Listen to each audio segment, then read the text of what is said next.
राजस्थान के एक छोटे से शहर छोटी सादरी में एक पढ़ा लिखा, शांत और जिम्मेदार युवक निर्मल रहता था।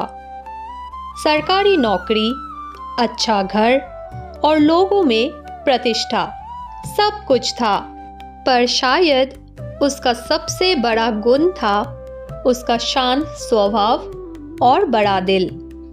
पर किसे पता था कि इसी भले मनुष्य का जीवन अचानक ऐसे दौराहे पर आ जाएगा, जहां उसके एक नहीं दो विवाह उसकी किस्मत बदल देंगे। और ये कहानी उसी संघर्ष की है, प्यार, त्याग, स्त्री, सम्मान और रिश्तों की उलझनों की। निर्मल की पहली पत्नी रिया थी, एक समझदार, पढ़ी लिखी और संस्कारी युवती। दोनों की शादी बड़े धूमधाम से हुई थी। शादी के बाद धीरे धीरे दोनों में प्यार बढ़ता गया और घर खुशियों से भर गया। परंतु एक दुखद घटना ने इन खुशियों पर पहाड़ तोड़ दिया। शादी के 2 वर्ष बाद एक दिन मंदिर से लौटते समय रिया का एक्सीडेंट हो गया। बस एक लापरवाह ट्रक वाला और रिया की याददाश्त चली गई।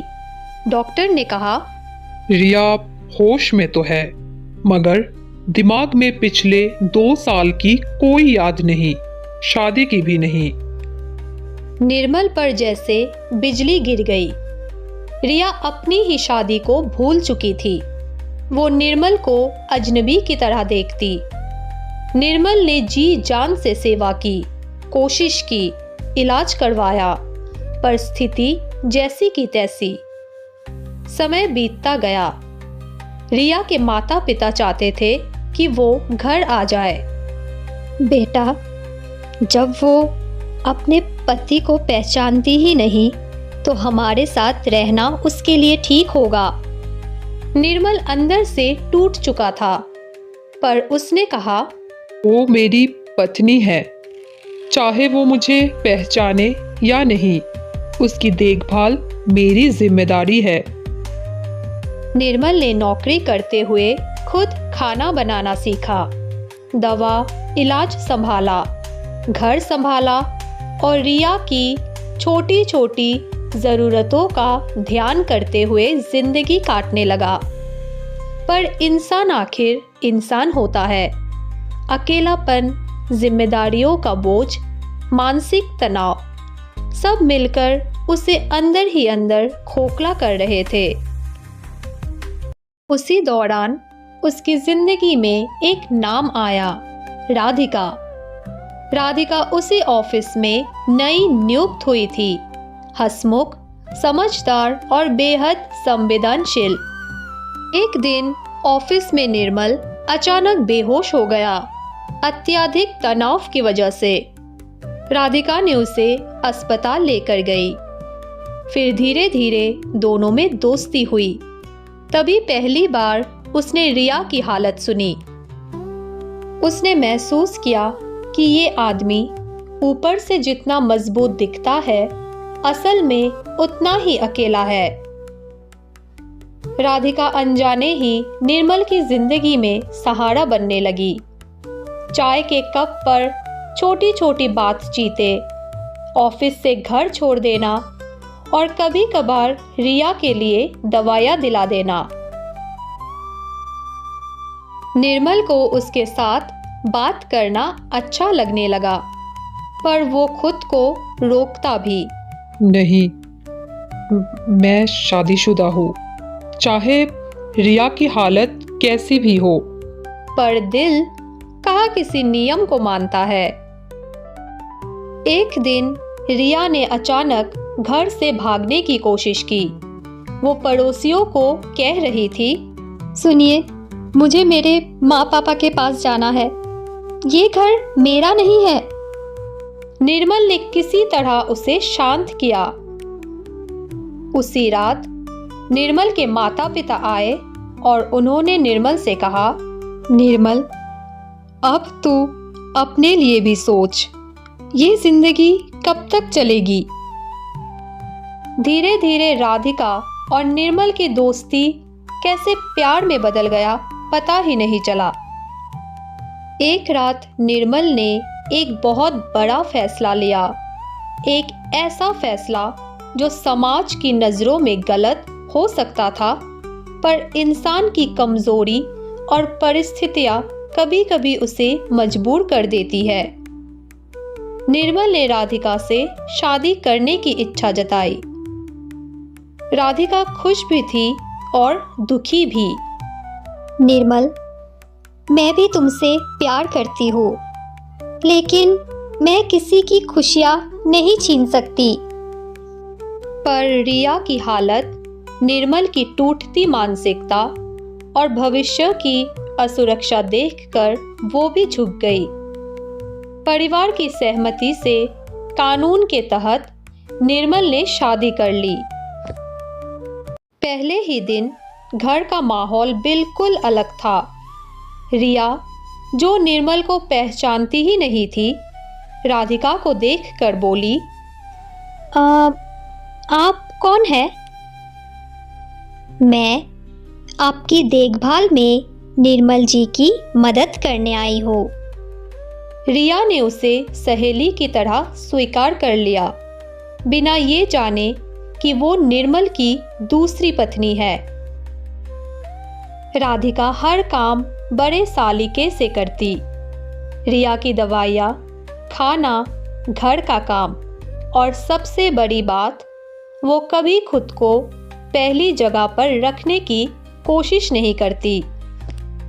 निर्मल दोनों की जिम्मेदारियां बारी बारी से निभाता। रातें कई बार राधिका आंसू पोंछते हुए गुजारती और कई बार रिया खामोश बैठी रहती, बिना समझे कि उसका घर बदल चुका है। धीरे धीरे चीजें जटिल होने लगी। रिया कई बार सोचती, निर्मल मुझे इतना ध्यान क्यों देते हैं? क्या मैं उनकी कोई खास हूँ? राधिका कई बार असुरक्षित महसूस करती। अगर कभी रिया की याददाश्त वापस आ गई तो क्या निर्मल मुझे छोड़ देंगे?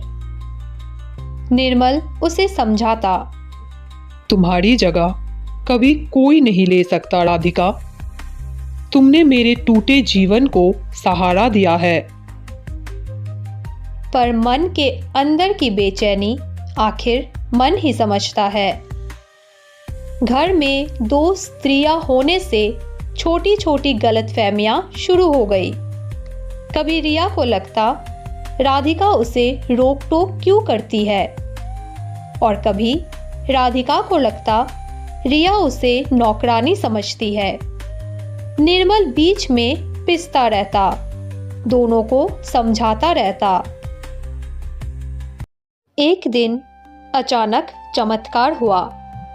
गर्मी की दोपहर थी। रिया रसोई में थी और तभी उसके हाथ कट गए। खून देखकर वो बेहोश हो गई। जब होश में आई, कुछ बदल चुका था। उसकी आंखें नम थी। उसने निर्मल को बुलाया। निर्मल चौंक गया। रिया की आंखों में वो वही प्यार था, वही पहचान, वही अपनापन। निर्मल ने घबराकर कहा, हाँ रिया, बोलो क्या हुआ? रिया ने धीमे से उसकी हथेली पकड़ ली। मुझे सब याद आ गया। हमारी शादी, हमारा घर, सब कुछ। निर्मल की दुनिया जैसे थम गई। खुशी, डर, उलझन, सब एक साथ। पर ये तो बस शुरुआत थी। अगले ही दिन रिया ने राधिका को बुलाया। आप कौन है और मेरे घर में क्या कर रही है? अब सच छिप नहीं सकता था। निर्मल ने सब कुछ साफ साफ बता दिया। उसकी याददाश्त जाना, उसकी भूल, अकेलापन और दूसरी शादी। रिया स्तब्ध रह गई। उसकी आंखों में गुस्सा नहीं, सिर्फ गहरा दुख था। तो मेरी याददाश्त जाने के बाद आपने दूसरी शादी कर ली? निर्मल चुप था। राधिका की आंखों से आंसू झरने लगे। वो बोली, अगर चाहे तो मैं इस घर से चली जाती हूँ। पर रिया ने कुछ ऐसा कहा जिसकी किसी ने उम्मीद नहीं की थी। नहीं, आप कहीं नहीं जाएंगी। गलती तो मेरी याददाश्त जाने की थी, आपकी नहीं। और निर्मल भी मजबूर थे। कमरे में सन्नाटा छा गया। अगले कुछ महीनों में रिया ने खुद को संभाला। उसने राधिका से नफरत नहीं की, बल्कि उसे बहन की तरह मानने लगी। दोनों एक दूसरे को समझने लगी। राधिका नौकरी करती और रिया घर संभालती। दोनों निर्मल के तनाव को बांट लेती। निर्मल भी बेहद संतुलित होकर दोनों की भावनाओं की कदर करने लगा। रिश्ते का ये अनोखा सा समीकरण धीरे धीरे मजबूत होता गया। समाज ने बातें की, अरे दो दो पत्नियां रखता है, पता नहीं कानून क्या कहता है, ये कैसा रिश्ता है। दोनों औरतें ही बेवकूफ होंगी जो ऐसा बर्दाश्त कर रही है। पर तीनों जानते थे कि बाहर की नजरों से ज्यादा महत्वपूर्ण था उनके भीतर का सम्मान, विश्वास और सच्चा अपनापन। निर्मल हमेशा कहता, अगर 3 लोग मिलकर किसी रिश्ते को सम्मान से निभाए तो दुनिया को क्या हक है बोलने का। निर्मल ने समाज के सामने स्वीकार किया, हाँ, मेरी 2 पत्नियां हैं, दोनों को समान सम्मान मिलता है और ये हमारा निजी जीवन है। धीरे धीरे समय बदलता गया, लेकिन जिंदगी कभी सीधी सड़क नहीं होती। और जहाँ 3 दिल, 2 पत्नियां और एक पति साथ रह रहे हो, वहाँ कहानी खुद ब खुद नए मोड़ ढूंढ लेती है। दोनों पत्नियां अब एक दूसरे को समझने लगी थी। ना तो ईर्ष्या, ना ही खींचतान, बस एक नाजुक सा संतुलन। परंतु संतुलन अक्सर ज्यादा देर टिकता नहीं। राधिका अब ऑफिस में मैनेजर बन चुकी थी। जिम्मेदारियां बढ़ गई थी, पर थकावट से ज्यादा उसे तंग कर रहा था एक नया सहकर्मी विकास। विकास उसके लिए अजीब तरह का सम्मान और स्नेह दिखाता। जरूरत से ज्यादा मदद, जरूरत से ज्यादा तारीफें। राधिका को ये सब ठीक नहीं लगता था। एक दिन उसने खुलकर कह दिया, विकास, मैं शादीशुदा हूँ। कृपया इस तरह की चिंता या ध्यान ना दिया करो। अरे मैम, आप गलत समझ रही है। मैं तो बस आपको पसंद करता हूँ और आपकी जिंदगी देखकर बहुत प्रेरणा मिलती है। उसे पहली बार महसूस हुआ, जिंदगी जितनी सुलझी लगती है उतनी होती नहीं। दूसरी तरफ रिया के भीतर एक नई भावनात्मक अथल पुथल शुरू हो गई थी।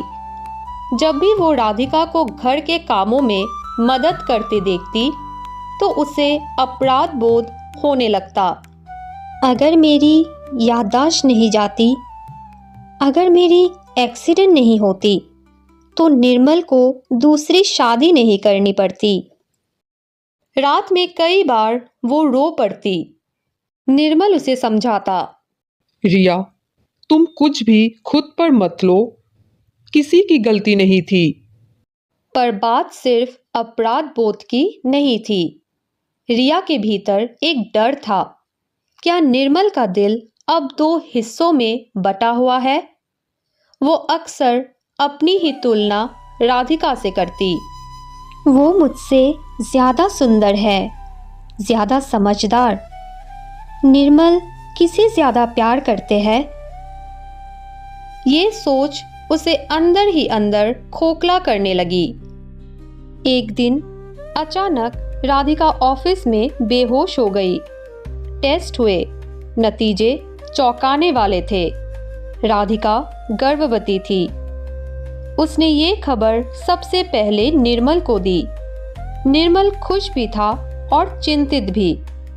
खुश इसलिए घर में नई खुशियां आने वाली थी, और चिंतित इसलिए कि रिया को ये बात कैसे बताए।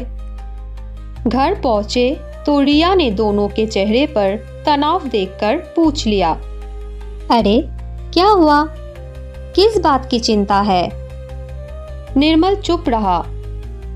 रिया, मैं माँ बनने वाली हूँ। रिया कुछ पल के लिए बिल्कुल नीरी हो गई। उसने बस यही कहा, ओह, ये तो अच्छी बात है। पर उसकी आंखें सब कह रही थी, तूफान अभी अंदर उठना बाकी था। उस रात रिया चुपचाप खुद को कमरे में बंद करके रोती रही। उसके मन में एक ही सवाल था कि राधिका माँ बनेगी, और वो किस्मत ने उससे एक ही झटके में उसका पति, उसकी यादें, उसका समय और अब उसकी माँ बनने की इच्छा सब छीन लिया था। निर्मल ने बहुत समझाया, बहुत प्यार दिया, पर ऐसा दर्द किसी तर्क से नहीं मिटता। रिया ने पहली बार कहा, निर्मल, मैं इस घर में बोझ बनकर नहीं रहना चाहती। निर्मल ने उसका हाथ पकड़कर कहा, ये कैसी बातें कर रही हो तुम? रिया, ये घर तुमसे ही घर है। तुम कहीं नहीं जाओगी। हम तीनों मिलकर इस बच्चे को पालेंगे। लेकिन क्या इतना कहना दिल का घाव भर देता है? शायद नहीं। उधर राधिका का सहकर्मी विकास राधिका के गर्भवती होने की खबर जानकर घर आ गया।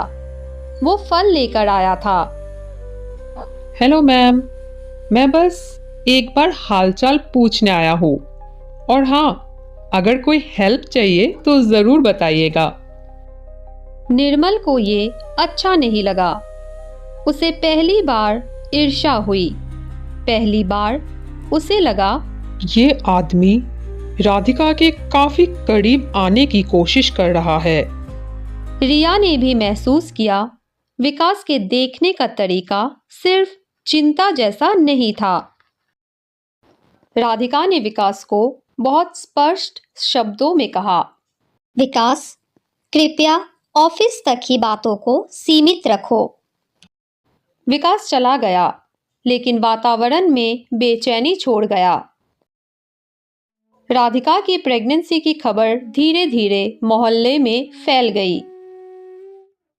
अरे, पहली पत्नी तो इतनी शांत है, कहीं बेचारी मजबूरी में तो नहीं जी रही। वही तो, 2 पत्नियां, अब बच्चा भी। समाज में इज्जत कहाँ रह जाएगी?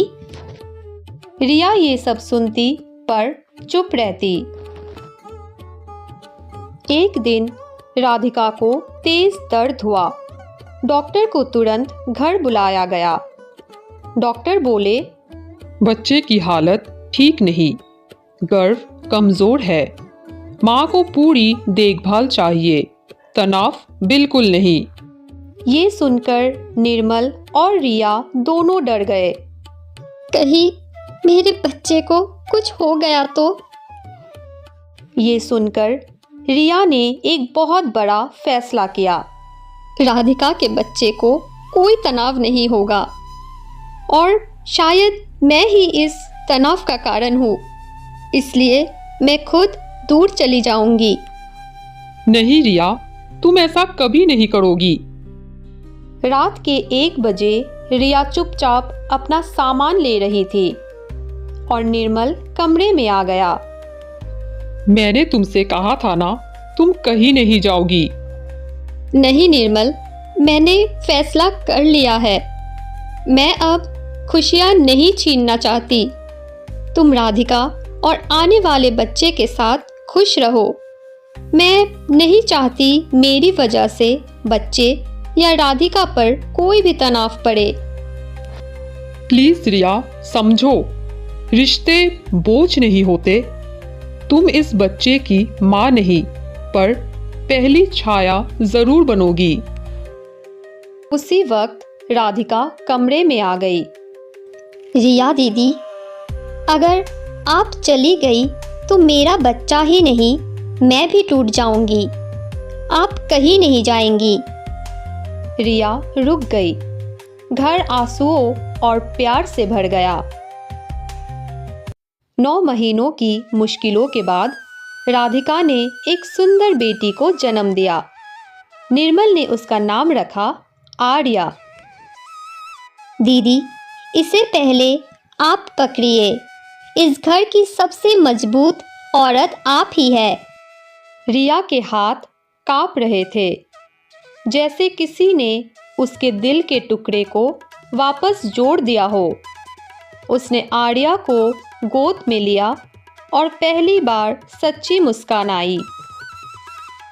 तीनों ने मिलकर एक ऐसा परिवार बनाया जो परंपरा से अलग जरूर था, पर इंसानियत से बड़ा था। ये कहानी सिखाती है, रिश्ते खून, समाज या नाम से नहीं, प्यार, त्याग और सम्मान से बनते हैं। और जब 3 लोग मिलकर एक दूसरे की कमजोरियां नहीं, बल्कि एक दूसरे की अच्छाई देखते हैं, तो घर अपने आप परिवार बन जाता है।